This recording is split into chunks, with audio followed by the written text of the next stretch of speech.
Dalam setiap sorakan ada denyutnya, dalam setiap perlawanan ada ceritanya. Di sinilah fakta bertemu emosi dan analisis bertemu aksi. Salam sejahtera, selamat datang ke Nadi Sukan, denyut dunia sukan.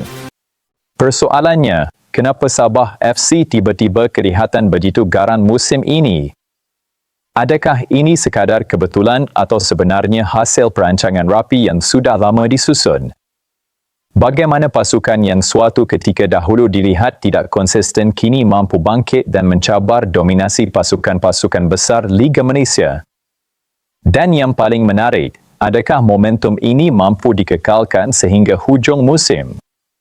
Menurut laporan daripada bernama dan Jesselton Times, kejayaan Sabah FC musim ini bukanlah datang secara tiba-tiba.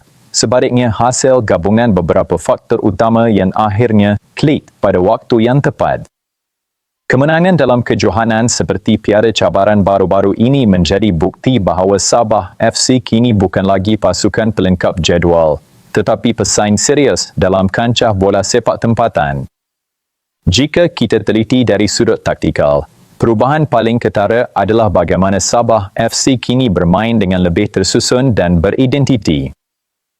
Sistem permainan mereka lebih fleksibel, mampu bertahan dengan disiplin dan pada masa sama melancarkan serangan balas yang pantas.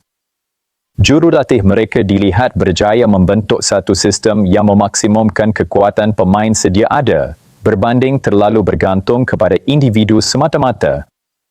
Selain itu, faktor pemain juga memainkan peranan besar. Kehadiran pemain-pemain berpengalaman serta peningkatan prestasi pemain tempatan memberikan keseimbangan yang sangat penting dalam pasukan.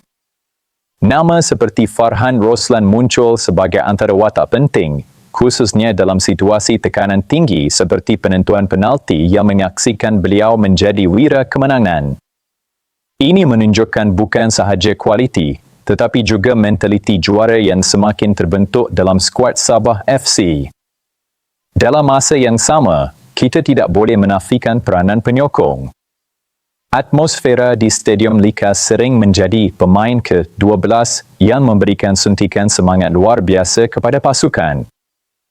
Sokongan padu ini bukan sahaja menaikkan moral pemain, malah memberi tekanan kepada pasukan lawan, terutamanya dalam perlawanan penting. Dari sudut pengurusan pula, kestabilan yang ditunjukkan oleh pihak kelab juga menjadi asas penting kepada kebangkitan ini.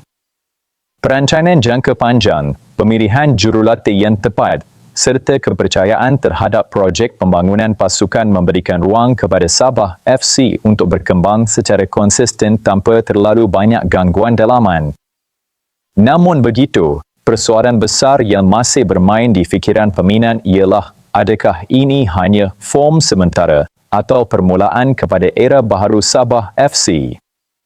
Dalam bola sepak, konsistensi adalah segala-galanya. Banyak pasukan pernah berada di puncak seketika sebelum kembali merudum kerana gagal mengekalkan prestasi.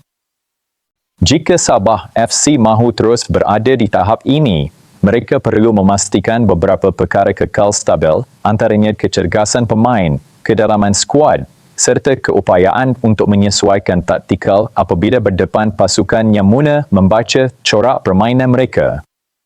Kesimpulannya, kebangkitan Sabah FC musim ini bukanlah satu misteri. Ia adalah hasil gabungan taktikal yang matang, pemain yang berkualiti, sokongan penyokong dan pengurusan yang stabil. Namun, cabaran sebenar bermula sekarang mengekalkan momentum dan membuktikan bahawa mereka benar-benar layak berada di kelompok elit bola sepak Malaysia. Kongsikan pandangan anda di ruangan komen. Jika anda mahu lebih banyak analisis bola sepak tempatan seperti ini, jangan lupa subscribe, like dan share untuk sokong perkembangan kandungan sukan tempatan. Jika sukan adalah minat anda, maka Nadi Sukan adalah channel anda. Subscribe sekarang dan teruskan bersama kami mengikuti denyutan sebenar dunia sukan. Nadi Sukan, denyutan dunia sukan. Terima kasih, jumpa lagi.